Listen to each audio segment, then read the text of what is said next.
Today I'm thinking about rhythms. A few years back, there was a song that we used to sing in church that just asked the question, can you feel the rhythm of heaven? And I think that's a really healthy question to ask ourselves. You know, sometimes we're so busy looking for a word or an explanation or a pall of glory from heaven. But you know, there's a rhythm in heaven that's constant. The throne of God is a dynamic place, but it's also a place of patterns. And there are rhythms, I believe, being beat out that can adjust our lives back to God's ways and back to peace when we're out of peace. In fact, that whole lens of thinking about rhythm is a really useful lens to apply to our own lives, and especially in this time of disruption. What heaven could be beating out, what rhythms could God be sending forth into our spirits for us to cooperate with? I think of the ancient monasteries of early Christianity across Europe, which we love to study that time of vibrant, exciting Christianity, all encompassing in the arts and the sciences. And those monasteries were not so much about seclusion, many of them, as they were about living in a rhythm of prayer and work and study and fellowship. Some really healthy rhythms demonstrated by those early Celtic saints. And I'm wondering if maybe that's sort of one of the big purposes of God in our lives right now is to retune us to some of the rhythms of heaven. And I just want to assure you that heaven really is beating out some rhythms for us to hear and follow and for us to be healed by deep on the inside. There's a rhythm of peace being beat out. There's a rhythm of comfort being beat out. And sometimes it's too much for us to just shift our whole selves, but we can just tune our ear to hear, and that can begin our shift. I once heard a musician do some teaching on creation, and I loved what he said. In Genesis 1:2, it talks about how the earth was without form and void. The Hebrew there is tohu vabohu, which just is fun to say, but it just means chaos. It's nothing that looked orderly. Nothing had come out of it. It was a soup, a cosmic soup, if you will, of chaos. The earth was without form and void. And then it says darkness was on the face of the deep. But the Spirit of God was hovering over the surface or the face of the waters.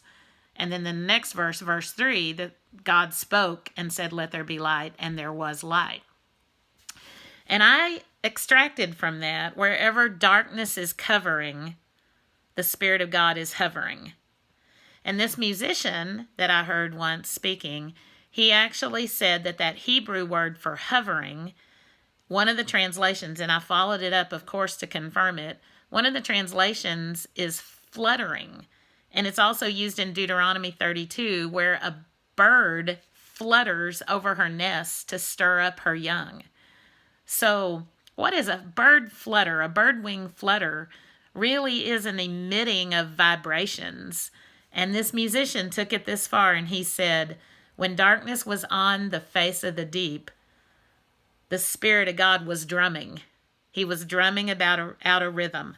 Now, I cannot remember who it was that said this or if he were a drummer, but drummers would love this. But we actually did a thing in a worship night based off of that. Just the fact that when there's nothing, sometimes God starts with a rhythm even before the whole music of heaven forms around it. And so at this worship night, we just prayed, and then we told the drummer to wait on the Lord and to start beating out a rhythm when he felt it in his spirit. And then one by one, as they felt to follow, all the instruments joined in, and last of all, the voices just singing sounds and constructing this crescendo of music that started from just a rhythm that the drummer heard and beat out. So today, I know a lot of us would love to hear the whole symphony of heaven, and well, you can in the presence of God. There's music, there's light, there's color, there's pictures, there's glory, there's stories all around the throne of God. But Don't beat yourself up if all you hear is a rhythm. If you feel darkness over the face of your deep and all you hear is a rhythm, you got something. I want to say you got something, baby. You got a rhythm from heaven. Heaven is emitting rhythms, and those rhythms can adjust, transform. They can be the beginning of the crescendo of the music of God for your life. What this life is all about is finding the music of God for who we really are so that we can express that effectively to humanity. And heaven is excellent at getting us on the right track. But it starts with a rhythm. So many times it starts with a rhythm.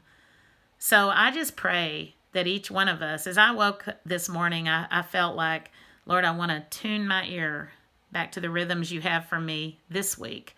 Rhythms of worship, praise, writing, talking, planning, online meetings, all the things that we do right now to do virtual church instead of face-to-face church.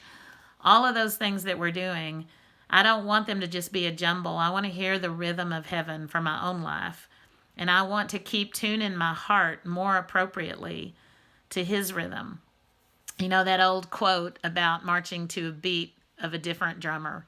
We really all march to a beat of a different drummer because the personal rhythm of heaven for us is never identical with anybody else's. What matters is not what that rhythm is. What matters is that you've connected with your Father God over that.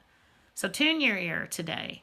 I pray for a renewed sensitivity to hear some rhythms of heaven and to trust that that rhythm is enough to lead you to the full crescendo of a symphony in time. He has made everything beautiful in its time. If it's not yet beautiful, it's not yet time. We've got a lot in process, but we never have to lose the rhythm.